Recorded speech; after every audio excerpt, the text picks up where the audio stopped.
Welcome to the Disruptance Podcast. The Disruptance Podcast is the show that disrupts the way entrepreneurs think to make them more profitable and impactful. Rethink tired and outdated business norms to welcome innovation and unlock your unlimited possibilities. Here are your hosts, Forney and Greg Fowler. All right, Eric, let's jump into this one. Another episode of Disruptance. And this particular topic going through for everybody out there tuning in, it raises a lot of thought processes. And I'm really curious to see where your mind goes with it, what everybody's going to take away from it. So diving into it, the main topic is the 12 people mistakes CEOs make. So Eric, tell the backstory and where this came about, and we'll kind of go from there.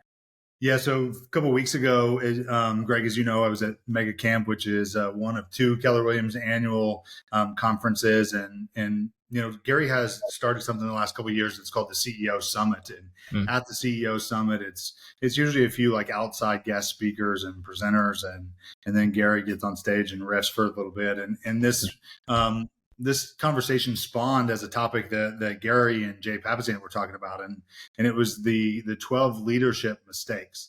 And, I've had this printed and sitting on my desk for like the last week or so that I've been home. And I couldn't remember what all 12 of them were. And so I found this like funny correlation where I'll go around a lot of times and I'll ask people if they can tell me the 10 commandments. I don't know that there's a list. Other than like maybe Ryan Seacrest, there's probably not a more well-known list than the list of 10 commandments. And so what I find is that no one can seem to remember all 10 of the 10 commandments. Everyone tells me like, I can remember like 5 or 6 commandments. Thou shalt not kill, steal, some kind of lie, adultery. I don't know. That's my favorite. I'm like, do we really need the 10 commandments to tell us that we shouldn't kill? Like, was everybody just walking around chopping people's heads off before the 10 commandments came out? I mean, is this like, come on now? So I got to thinking that if most people can't remember the 10 commandments, how will they remember the 12 mistakes that leaders make? Mm-hmm. And so we boiled it down to the 5 most important mistakes that commonly CEOs and leaders make. And I thought we could just dive into those 5 mistakes, talk about how they show up, and then why I think they're the most common and how to avoid them. Okay. Yeah. And again, I got the list up here in front of me. It's a great list, and obviously Gary and Jay, doing their thing. This is phenomenal, but as Eric's saying, kind of looking at it and putting in perspective to distill it down. So this is kind of what was put together, Eric. So I want to dive into the first one, which is not hunting for killers. What are your thoughts on that? What do you mean by that? Well, what my first thought is that I was hoping that you would show up and look like Dog the Bounty Hunter today, Greg, but okay. The bleach. I forgot the bleach and the wig, whatever it ends up being. Some leather of some sort, I got to figure that out. No, that's what comes to my mind, though, is, if you think about it, Dog the Bounty Hunter wakes up every single day and he hunts for killers, right? Or he hunts specifically for the person that he is looking for in order to solve the problem that he has and to collect the reward for finding that individual. And most CEOs, most leaders don't wake up with that mindset of being Dog the Bounty Hunter every day with one mandate, and it is, how do I find killers to solve my problems and collect a reward? Yeah, as you're mentioning that, it's interesting too, and so many people think, like, gosh, killers and Dog the Bounty Hunter. Obviously not the killers in the scheme of things where they're breaking the 10 commandments, as you mentioned, but real producers, people that are out there getting the job done, that are massively successful into their own rights, into their own verticals. And I think that's a really good point to mention for sure, Eric. Well, I think there's an interesting kind of add on to a bonus point to put onto this conversation as well. And, I've heard Gary say it a few times recently, especially, which is that no one can work for him unless they're high aggressive. And so, if you think about somebody being, a killer, you think about high aggressiveness, right? You think about somebody who has both capability and appetite. So that's the distinction. The reason why we tweak this slightly, Greg, we were off camera. We were kind of debating on the 5 most important of the list of mistakes the CEOs make. And we arrived at this middle ground of not hunting for killers, because originally Gary and Jay put it out and it says, not always looking for talent. Yeah. And so, we had this debate around what is talent. And at the end of the day, here was kind of my thought process with this: is Allen Iverson is talent. Kobe Bryant's a killer. When given the option, you'd rather have Kobe Bryant than Allen Iverson. If Allen Iverson had the appetite that Kobe Bryant had, then Allen Iverson would have won far more NBA championships. He had more talent than Kobe. He had less appetite. It was that missing second component that was the biggest determiner of outcome. On that thought, I want to look at it from this way. What are your thoughts on LeBron and Michael? Right? What if you're going to base those off of your mention of basketball? What are your thoughts on those two? I mean, I think it goes similarly, and let's just piss people off while we're doing it, I guess. I mean, yeah, let's do it. That's okay. People can make inferior decisions and defend them if they'd like, but there you go. But it would be difficult to say that LeBron has similar appetite to Michael Jordan. Okay. And, he has far more natural talent and natural ability, and clearly he's been successful. However, when anyone and everyone thinks of killers, the first 2 people that come to mind are Michael and Kobe. Hands down. It's nowhere close. Well said.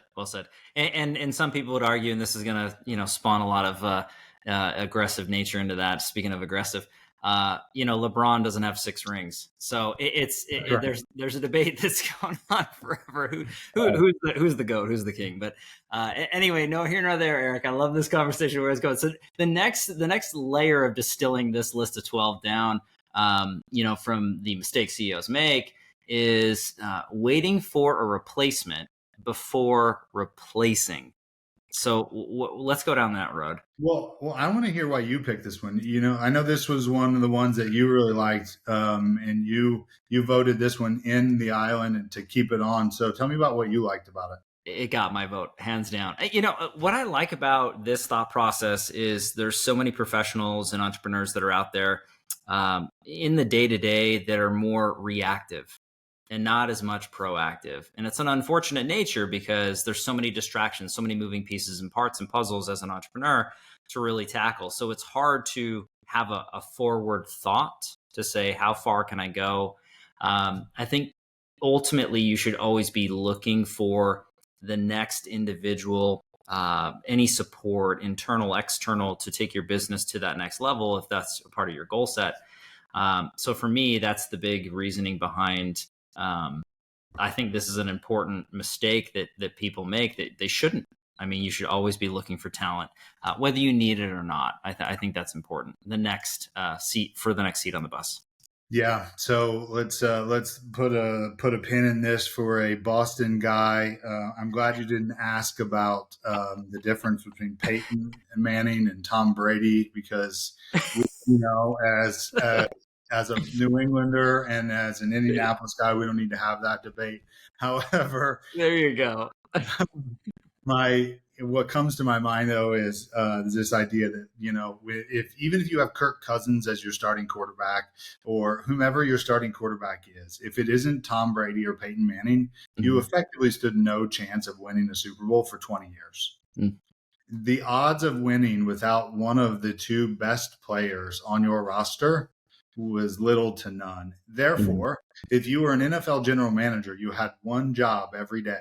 Your one job was, how do I replace my current starting quarterback with one of 2 starting quarterbacks with the last name of Manning or Brady? Wow. And then that became your singular mandate: replace before you needed a replacement. And you replaced it with one of 2 killers. I think it's that adage too, and some people say, "Oh, burn the boats, burn the ships," and there's other adages that it's easier to build a ship when you're afloat versus when you're in the water. So I think it's the same principle that applies: setting yourself up for success, not making your life or your career path harder than it needs to be, planning ahead. I think that's it. Just being proactive instead of being reactive. And I think that that's going to really serve everybody well. Into that thought process, and we can have this debate with the pin later on. I am a fan of both quarterbacks, and if my knowledge serves me correctly, Super Bowl 50, Peyton Manning was part of the Denver Broncos, and he brought one home for them, and so I always have a special place in my heart for Manning. Tom Brady, my wife, is a New Englander, born and raised. So there's always been a Patriots side into that, whether you love or hate. It's interesting for sure. But Eric, we can definitely dive into that, my friend. There we go. Much love either way. So let's go to the next one, which is not letting goals be the bad guy. And I know that you and I have had conversations this way. I think that from a leadership standpoint, crucially important to set goals and expectations and have the accountability for growth. On ourselves, but also from an organizational standpoint. So Eric, what are your thoughts on not letting goals be the bad guy, taking accountability? So it's two things. This is a two-part equation in my mind, which is I have to understand that when I set a goal and when someone agrees to be paid in exchange for a result, we have entered into a bilateral contract. One party said, I'll give you money. The other party said, I will do these activities to give you this result. The simplest way to think about this is when you go, you order your cheeseburger from Applebee's, Greg, and when you take my favorite nice dinner, and only on special occasions, though, Eric. Come on, it's very important to note. So when you're at Applebee's, you order your cheeseburger. The server says yes. Applebee's brings you a chicken sandwich. Someone didn't hold up the outcome. My someone that lives with me who is unnamed in my household may have an issue at times when I would then ask to send that back to the kitchen to have it be made into a cheeseburger, right? It's my belief. How dare you, by the way, Eric? I know. Aren't you worried about somebody spitting in your food? I mean, what? I'm not. It is unreasonable of me to ask for the other party to hold up their end of a contract. And so I look at this as when I set it, when I bring someone into an organization, every leader creates a contract environment with their employee. The employee says, I'll do this work, give you this result in exchange for that amount of money. And the good news is both parties volunteer. And both parties agree to be willing and able to achieve that outcome. When the result doesn't show up as a byproduct, but someone is still compensated for it, it is not that the person is bad. It is that the contract has been breached. Therefore, as the business owner, as the leader, as the CEO, it's your then responsibility to not make the person wrong or the person the bad guy. But to make the fact that you have a disagreement on a prior contract that's not been upheld, how do we remedy that so that I get the result that I paid for? And there's no reason for the person to be the bad guy in this particular instance, assuming that all parties acted in good faith and so on. And so understanding that when you pay for something, you have the obligation, both parties have an obligation to fulfill that agreement. Now, the asterisk to that is, as a leader, sometimes you have to then reflect and say, did I enter into an agreement that was actually feasible to obtain the result? As in, have I set the goal to go to Mars by the end of 90 days? And if my goal was go to Mars within 90 days and we didn't make it to Mars, maybe the goal is the problem. So I have to understand am I thinking in terms of probability or possibility? If I'm thinking in terms of possibility, I can't give someone an impossible outcome and expect them to be able to execute on it.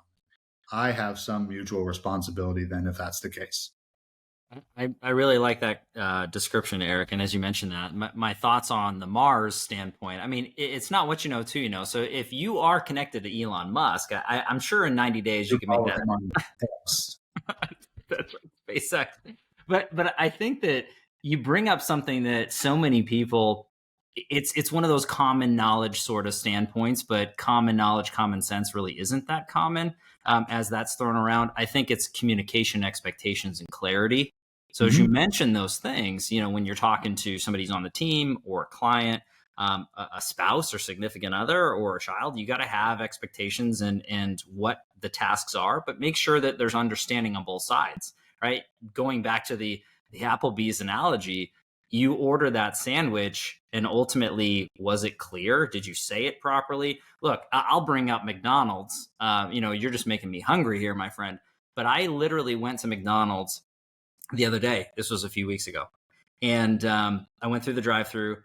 I saw on the actual display the quarter pounder with cheese, but it was like a jalapeno cheddar version. And I thought, wow, all right. I love jalapeno on my burger. There's cheddar sauce. Let's do this. So I go through and I order my burger and I go through the drive-thru and I see it. And it's just a plain quarter pounder with cheese. I thought, where's my jalapenos? Where's my cheese sauce? I spin around. I go back through and I say, I'm sorry.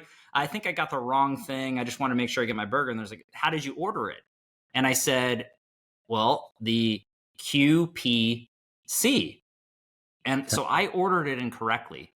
I thought I saw the image of the burger I wanted, but I ordered it wrong. So it's not always on the other end. You got to ask yourself, are you saying it correctly? Don't always point the finger. You got to look at yourself and then look at the others you're talking to. I think that's important. So clarity, expectations, I think is really good for this, Eric. Really good point.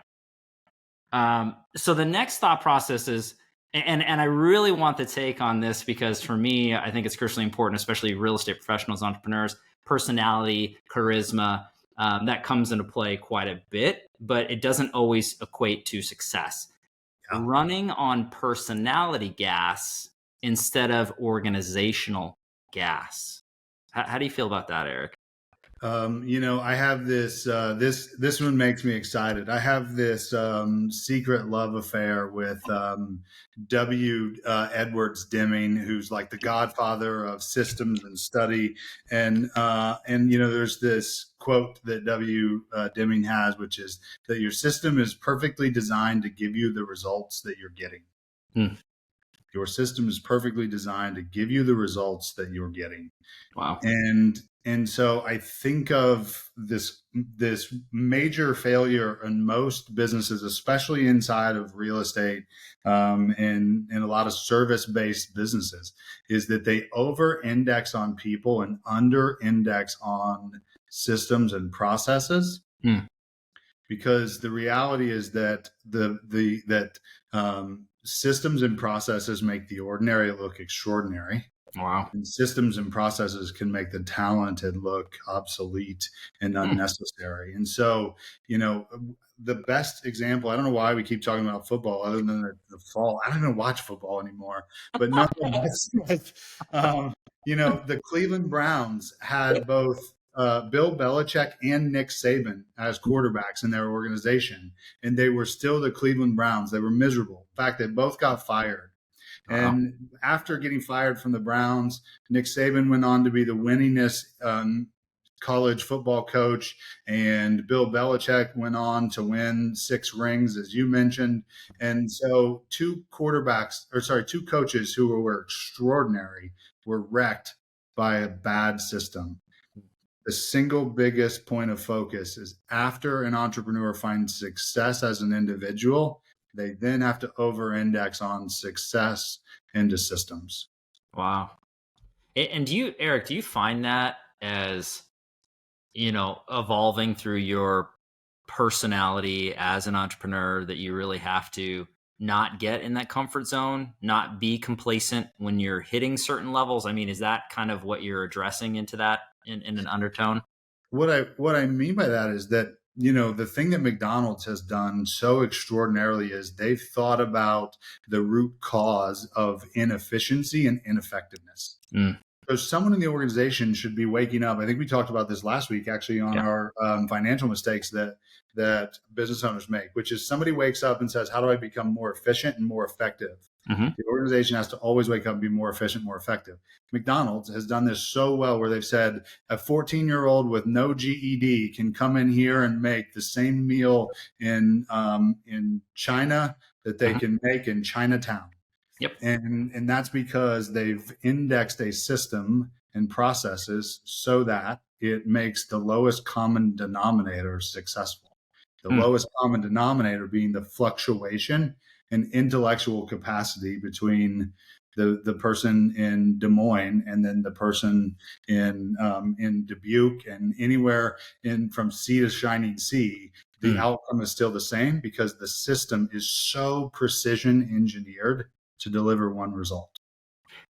And as you mentioned that, it's interesting because, and we're on this food kick too. We're talking about football. We're talking about food. It's just hungry. I want to watch it. I think it's all correlating that way. But you had mentioned McDonald's. Chick-fil-A has a very, similarity in nature for systems and success. But why I mentioned Chick-fil-A is the overarching employee metric and training and just really finding the killers, right? Hunting for the killers. So they're doing it in a way. I'll bring it back to my McDonald's experience for this episode. Killing people with kindness. So I made the mistake, right? I ordered the wrong burger. I went back through. They told me I ordered it incorrectly. I looked at my receipt. That was the case. I apologized to them and I said, hey, can I buy another one? And they said, don't worry about it. They gave me a brand new burger and a large fry. No additional cost. They didn't have to do that. They could have let me buy it.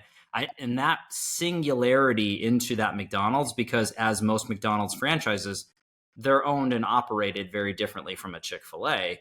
So management and internal hires, that one has earned my loyalty. So I would say that don't forget about the customer service aspects. I know we're talking about CEOs here and the mistakes that CEOs make, but I think from a management standpoint, to bring on the right people that have the forward-facing mentality to the customer service line, I think is crucial. Loyalty is huge. And anytime I go to McDonald's, it's going to be that location. So the system is perfectly engineered to get that result. So the Chick-fil-A system is perfectly engineered to hire those people and then to also deliver that top-notch customer experience every time. The good news is that's not on the onus and responsibility of the leader locally. The system that the leader inherits from Chick-fil-A corporate, it makes that successful locally. Yeah, it's huge stuff. I love diving into this. And like I said, this is making me hungry. So you got one more, Eric, one more that was distilled down from the original 12, the 12 people mistakes CEOs make. This last one here is buying stories instead of data. Let's go into that. Yeah, I think the only story that you should buy and that you should internalize and survive the test of time are the religious stories that you inherited as a child or through self-exploration. Those are the ones that have survived because they're typically principally based. We talked about that. And yet most CEOs buy stories that they get sold from people either outside of their company or inside of their company. What they should be buying is evidence-based results in order to make decisions. Unfortunately, what happens is that most people are sold smooth talking promises and the results fail to show up. What we should instead be looking at is what's the data? What evidence is around this cute, memorable, well-packaged story? And does the evidence match the story? If not, the story gets thrown away. And I think that that's a strong message for every CEO, entrepreneur, individual real estate professional to look at and understand. There's so many products and services and opportunity, shiny objects that are thrown in front of us on a daily basis. And I think that evaluating the track record, as you mentioned, and looking at the actual data and not so much the story, I think is huge. Now, if the data backs the story and the story is ultimately the sizzle, then that's wonderful. It's crucially important from a marketing standpoint. to identify your story, to have something that's memorable, that is catching the attention of your target audience. But you have to walk the talk. You have to back that up. I think that's crucially important. On the other side of it, though, Eric, and I would love your take on this and thought process just kind of in closing, there's so many incredible entrepreneurs out there, but they're not dialing in that message. And ultimately, they're not even having the opportunity to showcase who they are and what they do. So I don't know what your thoughts are on that and perspective, just out there for any entrepreneur that's trying to develop their brand, their story, telling a compelling message. Anything sticks out to you? Well, it's two sides of this coin here, which is, I think Jeff Bezos, for instance, had this famous rule at Amazon, which was no PowerPoints. And the no PowerPoint rule was a byproduct of being sold bullshit and people professing stories instead of professing data and evidence-based decision making. So internally as a company, you have to protect and fortify the organization against external and internal bullshit by making it exclusively evidence and data based, not who can tell the best story, who's the most persuasive, who's the best lobbyist. It's all evidence, it's all data based. So internally, you protect against stories. Externally, you project stories, because externally, people will make the same mistake that most make, which is to remember and emotionally connect to a story in order to compel them to make an emotional decision to either buy your product, to hire your service, whatever it is. Now, the wrinkle to that is that you have to be a good actor. In that, what I mean is if you can't deliver on a product or you can't actually fulfill the promises that you've made, don't make the promise. Or if you made the promise and then you can't fulfill it, go figure out how to make that part right. I recently had the same experience. I had a couple of people hire me to do something and couldn't fulfill on that promise that I made. So I had to go back and say, hey, how do I here's what happened. There's a disconnect between what you hired me for and what I can do. And what I want to do is make that right, because there's no point in wrecking the integrity between what you promised, what you pitched, and what you can deliver. Allow someone to make a decision from there. But you have to project the stories outwardly to get people to emotionally connect with your brand, but you keep stories outside of the boardroom and outside of your company, because you want evidence-based decision making. Oh, I love that, Eric. That in of itself, incredible soundbite just alone. So everybody, you're welcome for this man right here, and just saying that, because that's huge for so many different levels and so many aspects. So Eric, let's go through just kind of, I guess, recap main takeaways before we wrap this up. But what are your thoughts? Well, at the end of the day, one of the things I strip this all down to is the answer actually is, if you could give one commandment. Jesus came along and he gave the one commandment, which was love one another. My one commandment here of CEO mistakes would be the other part, or the one another part, which is, it's all solved with who. When you hire the right people could build you the systems. The right people can govern the decision making and the evidence-based decisions and culture of the organization. Hunting for killers, if you can only do one thing, solves the most and all of your problems.